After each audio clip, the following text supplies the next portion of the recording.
Good morning, welcome to CATEX TV. My name is Frank Fortunato. Today is Friday, February 28, 2014, the last day of February. Well, fresh from a successful Olympics in Sochi, President Putin of Russia seems to be flexing his muscles. The situation in the Ukraine continues to remain quite unstable. The former Ukraine President Viktor Yanukovych appeared in Moscow, where he's apparently staying with Mr. Putin. He's been given a villa as well as 24-hour protection and is still being regarded by the Russians as the legal president of the Ukraine, who has been usurped by anarchists, supposedly, in the Russian view. Meanwhile, in Ukraine itself, Russian military are reportedly blocking a Ukrainian military airport in Sevastopol, down by the Crimea. Sevastopol, oddly enough, is one of the few cities in the world that is the home to naval fleets of two countries, the Ukrainian Navy and the Russian Navy on the Black Sea. The Russian Foreign Ministry has refused to comment. There's been no violence reported, and flights continue to operate in and out of the airport. The United States and the European Union have warned Mr. Putin not to interfere in the Ukraine.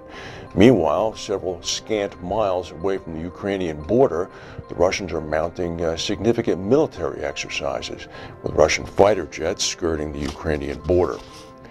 France's President Hollande, Francois Hollande, whose popularity is plummeting, did what most politicians do when they have bad ratings. They'd go with the troops. He appeared in the Central African Republic for his second time in as many months to meet with French military personnel who are there assisting the legitimate government of the Central African Republic against rebels. There are approximately 2,000 French troops right now in the Central African Republic. Here's an interesting story. A very prominent Bermuda lawyer of the London-based law firm of Withers, a gentleman named Joe Field, said at a conference yesterday that the island is in a prime position to capitalize on China's booming economy. He's a trust fund specialist. He said that the Asian appetite for homes overseas and Mandarin-speaking staff in Bermuda's hotels would mean that the residencies in Bermuda would be very attractive. He said for Asians, residential real estate is king. He said, I think there'd be marketplaces in Bermuda for some of the wealthier people from Asia to establish themselves here. He noted that Asians pride education, and many wealthy people in Asia sent their children to the U.S. or Canada to set up satellite companies in Bermuda. He said that it's a jurisdiction here in Bermuda that's very welcoming and friendly. Of course, he said permanent residence here is a thorny issue, but you could attract many significant families here, super rich, if they had a second home in Bermuda. At least 15 people in Thailand, including 13 students and 2 teachers, have been killed in a bus crash in the eastern part of the country.